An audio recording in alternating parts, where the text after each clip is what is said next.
Would you rather be at home making homemade soap with your daughter or waiting in line in some shopping mall? We feel like we have reclaimed the holiday from the Scrooges, from the people who just want our money and want us to continue on this consumer treadmill. We have reclaimed it, and we are just having so much fun. Stories of people seeking greater holiday focus on simplicity, charity, and authentic connection with loved ones. You're listening to Humankind. I'm David Freudenberg.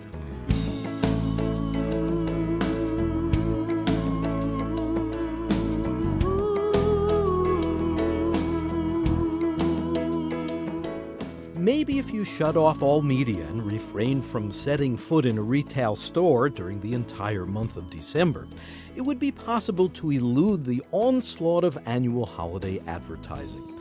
Christmas and Hanukkah shopping have become almost synonymous with how we observe the year-end celebrations. But now, with many personal budgets tight and a thirst for less materialism, people are taking a new look at the holidays. For us, it's a choice not to go to the stores and buy, not to work off a big list of what that person's wants are and feed the person's desire for more things. It can be something from a yard sale. That one of our favorite gifts are the yard sale Santa gifts that are just fun. Connie Stubbs in Waltham, Massachusetts, along with most of her family members, prefers to minimize the consumer frenzy of the holidays. They derive more satisfaction from donating to charity and giving simple gifts, bearing in mind it's the thought that truly counts. They're part of a movement known as alternative giving. It's increasingly popular in some religious communities, like the Elliott Church, a United Church of Christ congregation in nearby Newton Corner, which she attends. I think it is so important to remember that original intent about bringing families together, about having rituals and traditions and marking the passing of time. This is what these holidays are about, and we need to reclaim these holidays from the commercial messengers. Annie Leonard in Berkeley, California, is the author of The Story of Stuff. It details the heavy environmental impact of all the consumer merchandise we make, use, and throw away. Her video of the same title went viral online, attracting more than 10 million viewers. Forget going to the shopping mall at 4 a.m. on Black Friday. Stay home with your family and celebrate your time together. It's such a rare treat to have a day off of work in the midst of this crazy holiday season. I cannot understand why people would want to go sleep in a parking lot at 2 o'clock in the morning to go shopping when you could be sleeping in, playing board games with your kids, eating leftovers, really instilling in the right kind of values in our kids about the things that actually will make us happy, which is social fabric, community, time together, not just an ever-ending flow of more stuff. It's understandable that retailers devote such outsized attention to holiday marketing. Revenue from this period averages a fifth and sometimes as much as 40% of total annual retail sales. But the intensity around December holiday buying was not always at this fevered pitch. I remember growing up in the Bronx and from working-class family, and Christmas giving was things you needed. Patrick O'Reilly, now living in the Boston area, is a retired public health care professional and a former Peace Corps volunteer. We got socks and underwear. And occasionally a new shirt or something like that. And then, as we saw our generation growing up with more resources, we started to feel like we could buy more things. And then it became important to everybody that you have this celebration that said, here's how much I love you. I'm going to give you more and more things. And I only do it once a year, of course, because I only love you at a holiday. I mean, it got very strange. It switched dramatically from a day in which, in our world, we'd begin with midnight mass. And that was the center of how the Christmas day began. And now it's, when can I begin opening my presents?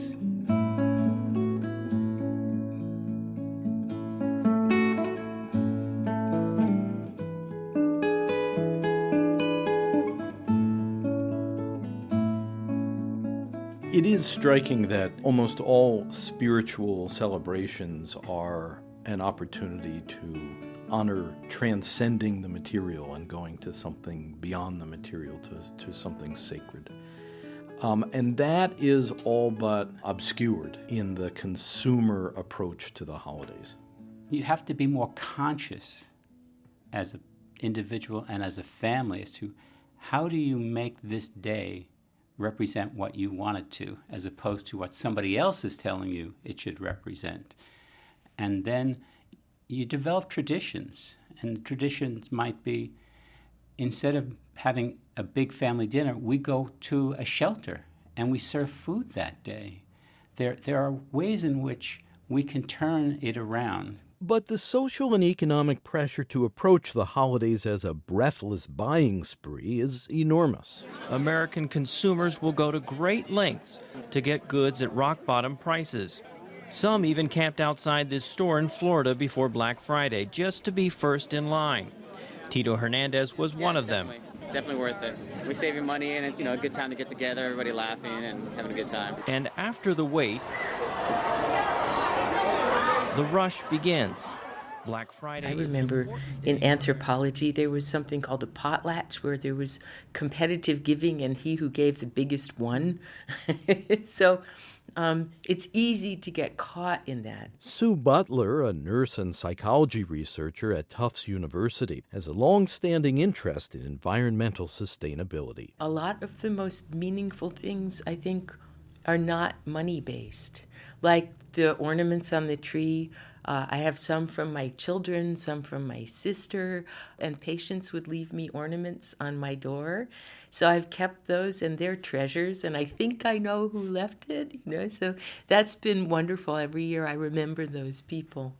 But also, the giving of experience is really important. One lady had given her husband a month's pass to the public transportation network in Boston, and they spent a month visiting and exploring the entire T system, which I thought was wonderful.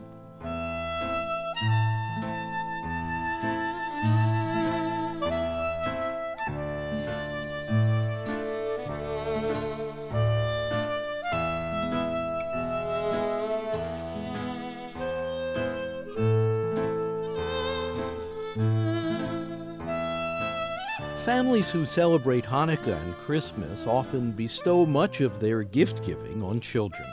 Kids can be utterly enchanted by the ritual of unwrapping presents near a Jewish candelabrum, or in reciting a wish list while sitting with wide-eyed wonder on the lap of Santa, who is often found holding court at a shopping mall. Annie Leonard in Berkeley, California. Well, I'm very fortunate that my family is not a big consumer manic family. And so what we do for the gift giving is everybody draws one name and you give one gift. And we have a limit of $25. So I have to buy one gift, maximum of $25. And that's it. I can completely ignore all the junk mail that comes, advertising things. I can ignore the long lines at the store. I've just opted out of the whole consumer frenzy. We have unlimited homemade gifts. So my daughter and I last year made homemade soap for all of our relatives. We make cupcakes. We make coupons for babysitting and meal delivery. We give lots of gifts of love, but we don't have to partake in the whole consumer orgy. And it is such a relief that we do this. If you ask people today, what is the one thing that they'd like to have? Everyone. Time. We don't have enough time. Patrick O'Reilly in Boston. Give the gift of time. It's not that hard. Now, one year I gave my wife gourmet dinners once a month. Other times you say, we're going to ride the subways together. Or you've got Saturday mornings off for the next month. Don't worry about the house. Don't worry about the kids. I'll take responsibility for it. Find a way that you can either use your time or give somebody back some time that they haven't had. And this is an extraordinarily precious gift because we don't have it, enough of it usually. And I think that's one of the things that we can do to tell somebody how much we really care about them is that we're going to give our time. Thinking about time and reflective time is important. What I don't get enough of, and I see very few people, is time to just reflect. So plan on going for a walk in an arboretum, once a month, and you just put it into account. This is what we're going to do. Clear away everything. Take the time just to be together quietly. So the act of making that commitment itself is a gift. That's the gift. And saying to somebody, I care for you so much, I'm going to give you time. And I would just wonder what somebody might say if you told that to them. One of Patrick's favorite Christmas time events is the annual drive by City Mission Society of Boston to collect clothes, toys, books, and household goods donated by religious congregations. The items are then distributed to thousands of low-income people. Recipients include children who want to make gifts to their parents but don't have the means. And for Connie Stubbs, who attends a suburban church, one of the most satisfying holiday activities is donating to charities. The most meaningful ones, I think, through the church are concrete gifts so that you can, we're involved with a project in Zambia. The church is involved with an organization called Communities Without Borders that is interested in educating AIDS orphans and other vulnerable children in Zambia and in certain other countries. And so we have a wonderful list of $145 buys a year in high school, $100 pays the tuition for a year in elementary school, $10 buys a pair of shoes, $7 buys food for the day.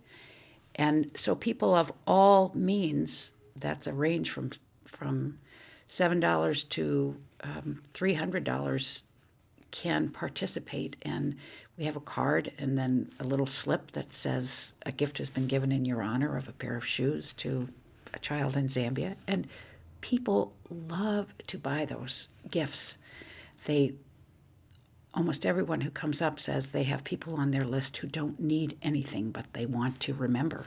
And so it's really thrilling to give them an alternative to purchasing something. Some of Connie's relatives also are drawn to giving charity in honor of a loved one instead of a conventional holiday present. She was astonished when one year she and her daughter in different locations ended up donating to the identical charity in each other's name. But not everyone relates so well to alternative giving. In my husband's family, there's a big history of giving. They grew up poor. His parents didn't have college educations when they were young, got those later. And stuff was important because it was a marker of something else, abundance, which during the rest of the year was not there. And I remember when I was new in the family and I was just taken aback by all the stuff at Christmas. And the first one year I gave his mother a gift, an alternative gift. It was a gift for a donation in her name. It was like a lead balloon. It fell totally flat. She was not pleased.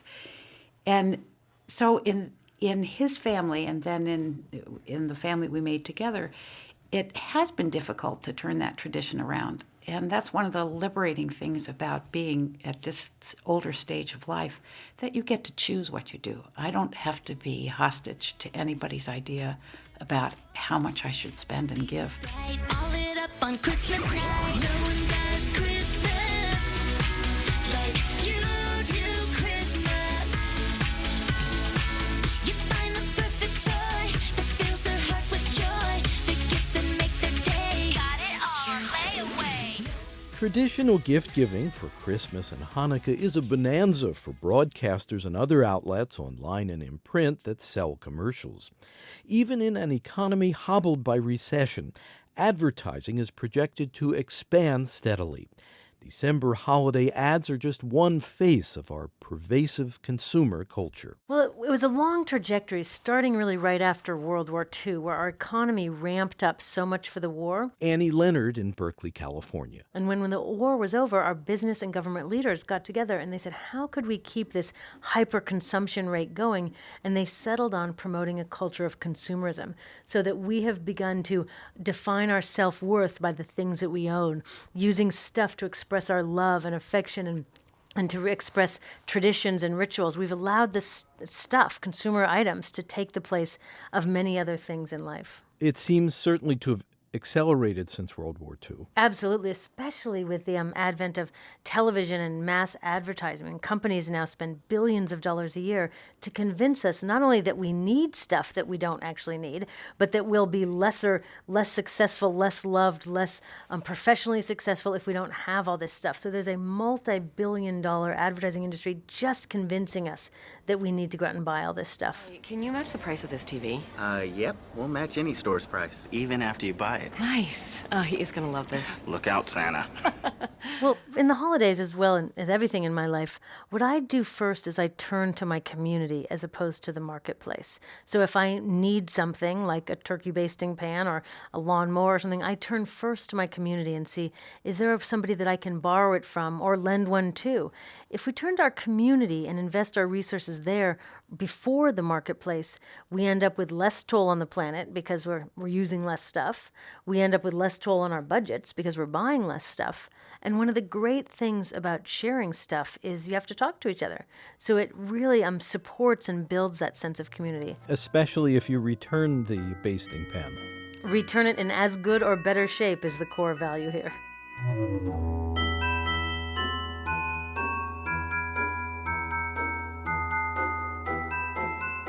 You're listening to a Humankind special reclaiming the holidays. I'm David Freudberg.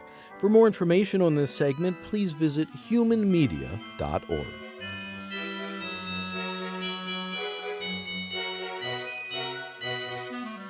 It's no coincidence that Annie Leonard refers to her hit online film, The Story of Stuff, by its initials SOS.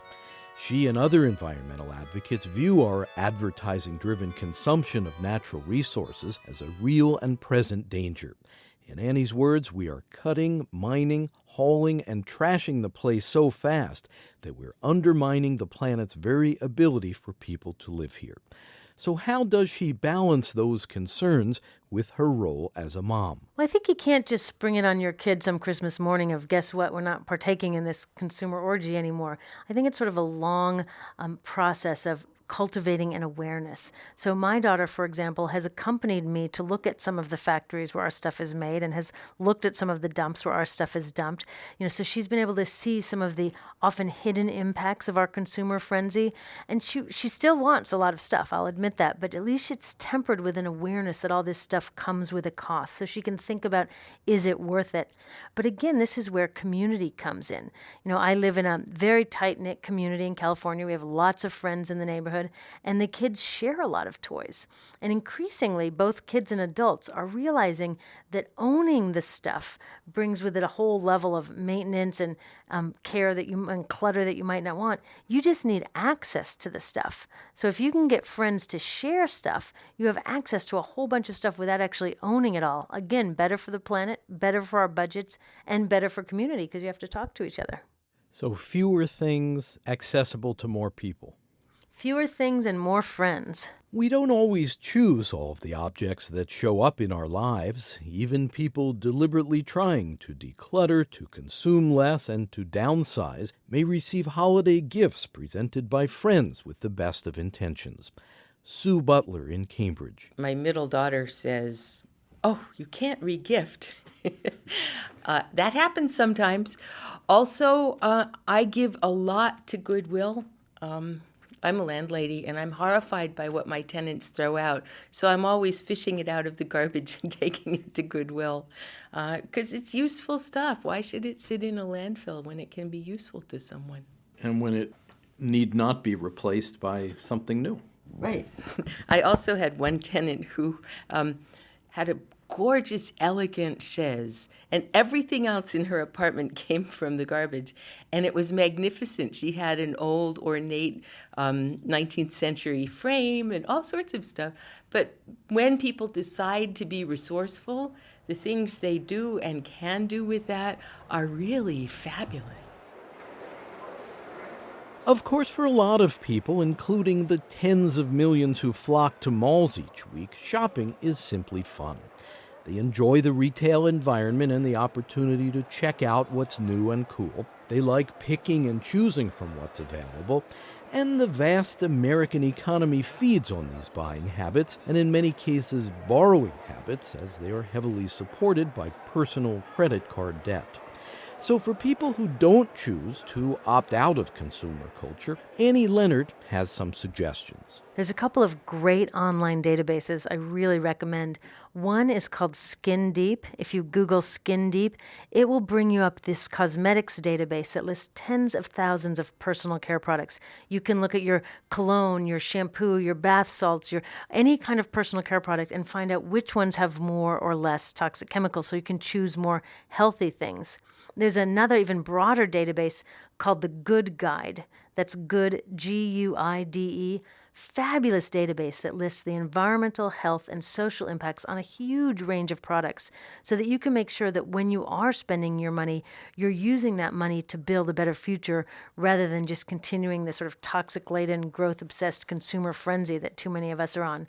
If you buy local, if you buy used, if you buy organic, there's lots of things you can do to support those parts of the market that we really want to see more of. What about issues relating to packaging, to wrapping paper, to batteries, to shopping bags, just the basic mechanics of buying things from a store? Packaging is one of the fastest growing and most problematic parts of our waste stream because so much of it is just not recyclable and not compostable. So of course, look for packages or look for products with the least amount of packaging possible.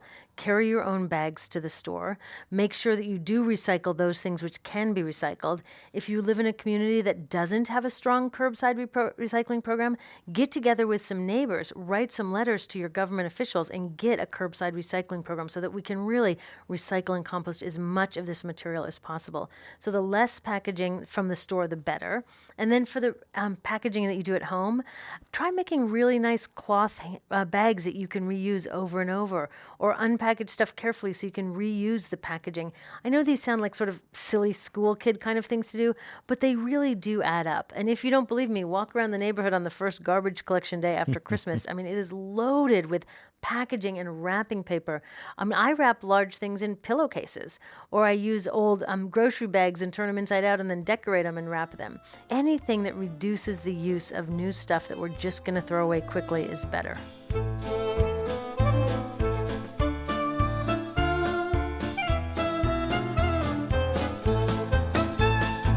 It does seem, though, that the social pressure to give gifts, and lots of gifts, is just so high as to be almost overwhelming for most people. I think that's true. There's enormous social pressure. But at the same time that many of us feel that social pressure, we also feel stressed out by that. And so one of the things that we can all do is start having a conversation. Start to suggest around the workplace, in families, other ways to appreciate each other and show your fondness and show your love without buying so much stuff. Because I think you'll be surprised how many other people would be very glad to spend less time at the mall and more time baking cookies with their kids. It's not just you. And yet the patterns of how and why we acquire consumer products can be deeply ingrained. Many Americans, prodded by the economic downturn, are now paying more careful attention to all kinds of purchases we make. Annie Leonard views that focus as an opportunity to go deeper. If you look at the emerging fields of happiness studies and look at what really makes people the most happy, it turns out that it's not stuff. It's not a new car, even if it's a Prius. It's not a new iPad. It's not increasing stuff. That is, once you have your basic needs met, once you have food and a roof, additional stuff does not actually keep increasing your happiness. Whereas the things that actually do provide long-lasting happiness are very consistent across ethnic groups, ages, income groups, even different nationalities. The things that provide lasting happiness, the number one is the quality of your social relations. Also, having leisure time with friends and family. A big one is having a sense of meaning or purpose in your life. And another one that always ranks very high is the act of coming together with others towards shared goals, whether it's a political goal, a civic goal, a community, a sports team, a game, but the act of working together with others towards shared goals. The act of connecting. Connecting and working together towards something that you're doing together. But we're in this interesting situation in this country where around the holidays, but all year long, we're actually undermining and neglecting these very things that make us most happy on our quest for ever more stuff. So we spend more time working than people in any other industrialized country, about 300 to 400 hours a year longer than our counterparts in Europe. We spend more time watching television.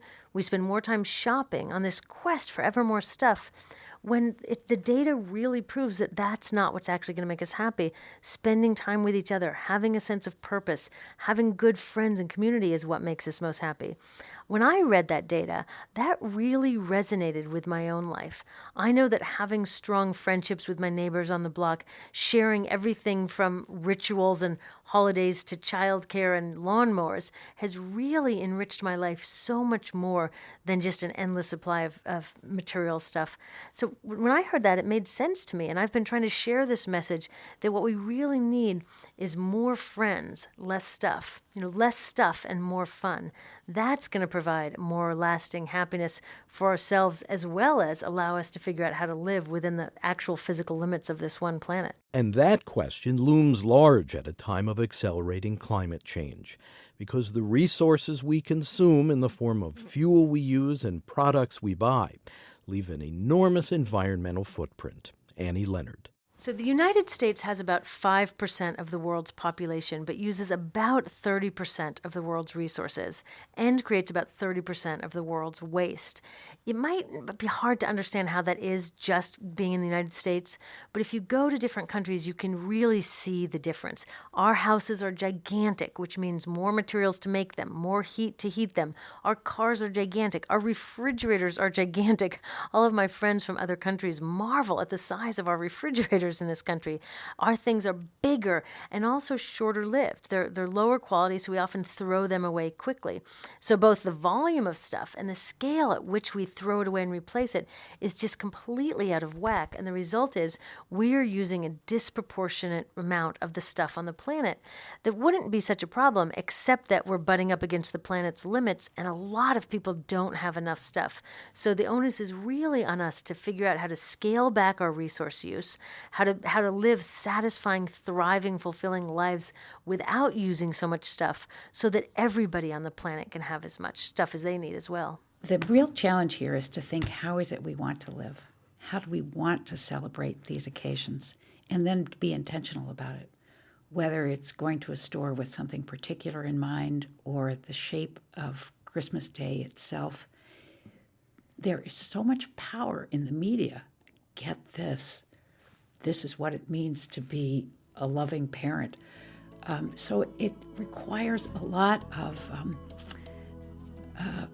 strength to say, this is what I want for my family. And you can find real rewards by being more intentional. Connie Stubbs in Waltham, Massachusetts, an advocate of alternative giving.